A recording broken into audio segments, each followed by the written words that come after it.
Namaste, everyone. I'm sitting here with my very talented friend Jaya Lakshmi, and we just filmed a couple mantra meditations for Yoga Doctors TV. And I wanted to go through and ask her a set of these questions that she hasn't had much time to think about. And also, we realize it's also a fun exercise that you can do on your own. So just think of what your answers would be as I go through this, and we'll just learn a little bit more about the beautiful and talented Jaya Lakshmi going through this, okay? So the first question is, what is your morning ritual? What do the first, say, 60 minutes of your day look like? Well, because I travel a lot, it does change a little bit more than I'd like it to than if I was home all the time in the same place. But in general, what I try to do, what I end up doing a lot is, so I'll wake up, I drink water. I try to drink almost a quart of water every time I wake up. I have my blue bottle next to my bed, and where's my blue bottle? Here's my blue bottle. I have that next to my bed, and I just guzzle it. I fill it up the night before. So I do that, and of course, go to the bathroom a little bit. And then I usually make tea for myself because I love having something warm in the morning. So I'll go to the kitchen, and I will make, well, actually what I do a lot is I make warm water.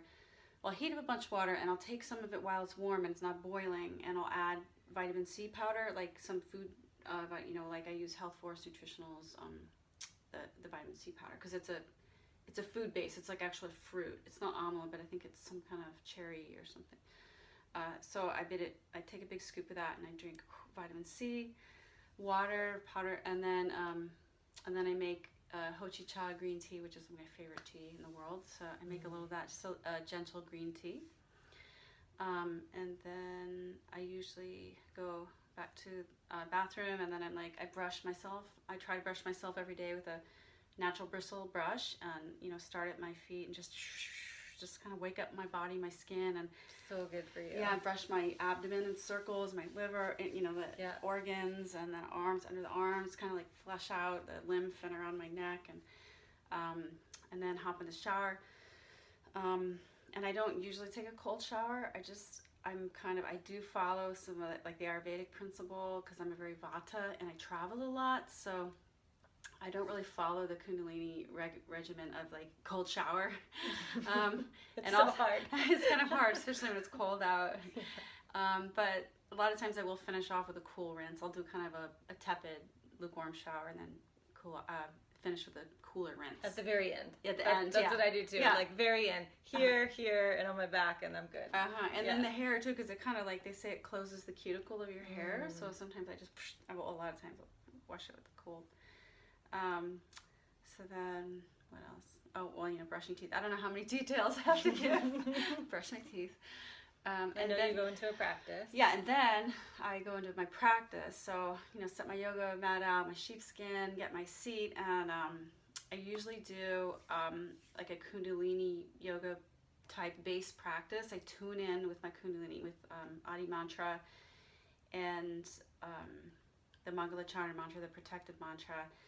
And I usually do a few Kundalini warm-ups. I do twists, and I do breath of fire. Make sure I almost always do breath of fire every day, ego eradicator,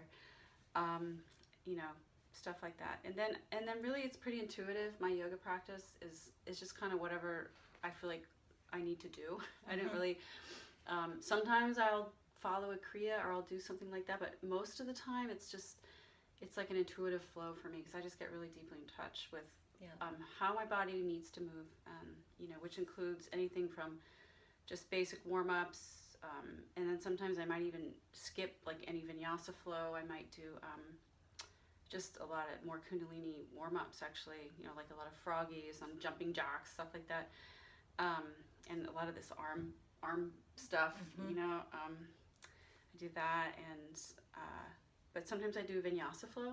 I want to just do the whole warrior, the sun salutations. And then one thing I've been making sure I do really in the last year, especially, is just dance. Always throw in some dance. Just a really intuitive, flowing, energetic, however my body wants to flow. Nice. Just to loosen up my energy.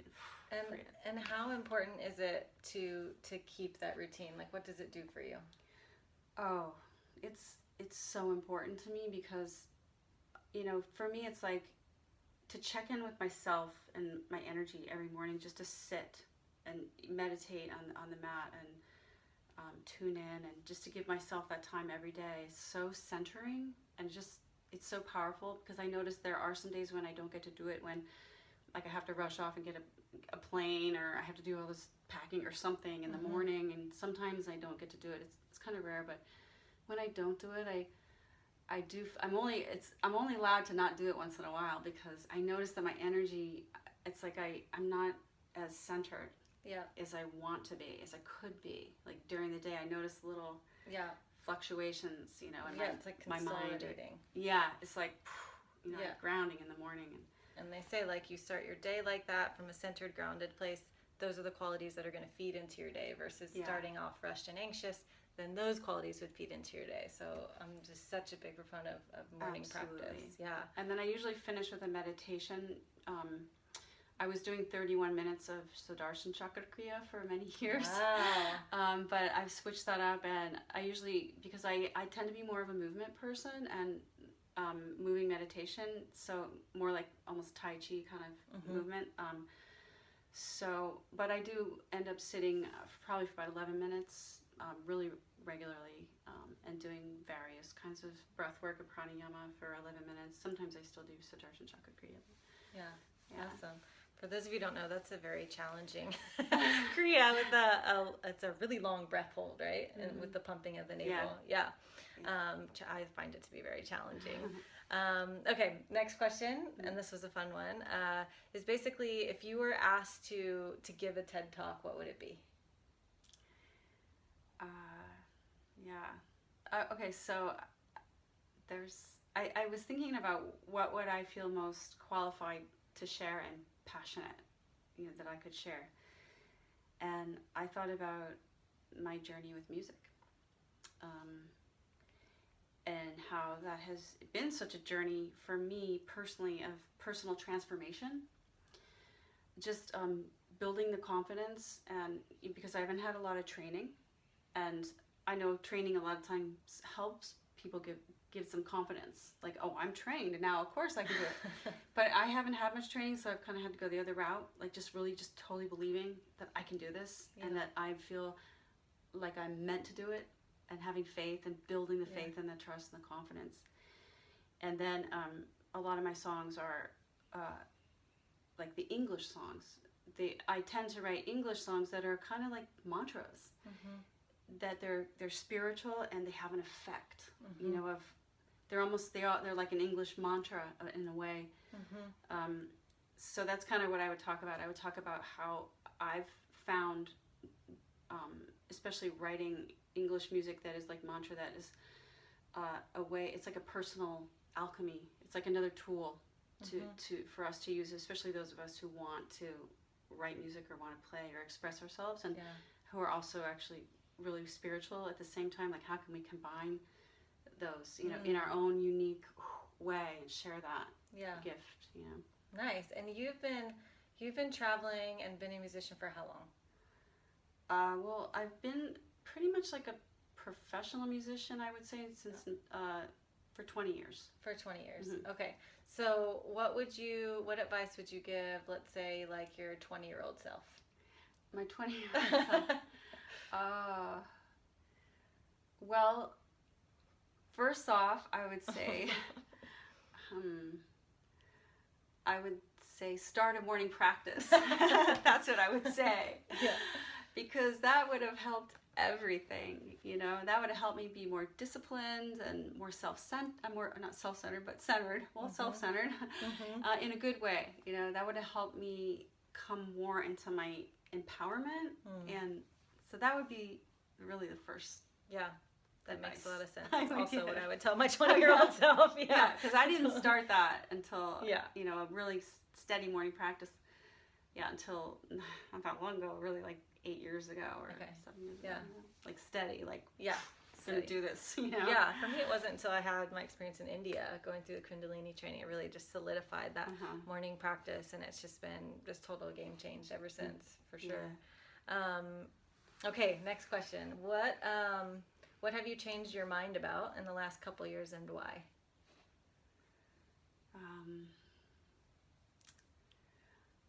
Well,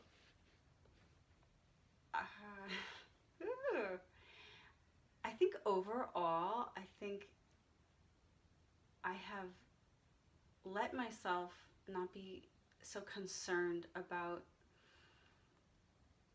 all the problems in the world. I don't know if that's changing my mind about it, but kind of like I decided to stop reacting to things and see how that felt. And it's not that I don't care, but just wanting to really experience my own energy field and my own, you know, what's coming through here, out here. And because I used to let a lot more energy and be affected by all this energy and be really worried and really concerned and really bummed out and all, you know, and it's just, anyway, I guess it's more of a habit or something I've changed, but does that make sense? Yeah, okay. Totally. That was it's just one like big thing. I've developing more of a neutral mind. Yeah. Which I feel like it's huge, especially when you have all this craziness and chaos happening in the world. And yes, I've been in that practice as well, as like trying to remain more neutral than reactive. So yeah, that's awesome. It's kind of like the difference of like watching the news and not watching the news, but still kind of being aware of what's going on a little bit, but not watching the news or something. Not feeding your mind with all of the negativity and the fear. Yeah. And okay, and then I just wanted to ask her this last question, which is how has mantra influenced your life? She's such a beautiful singer, and I was telling Jaya Lakshmi I use a lot of her mantras in my morning sadhana just to play and listen to, and such a beautiful talent. That how has mantra influenced your life? Well, I think it's influenced my life in many ways that I still don't even realize, because I know that it's like when we chant mantra, a lot of times we're like, I'm going to chant this mantra because I know it's going to do something good. You know, it's already like we chant it for a reason or an effect. And there's so many different mantras that I've chanted for different reasons.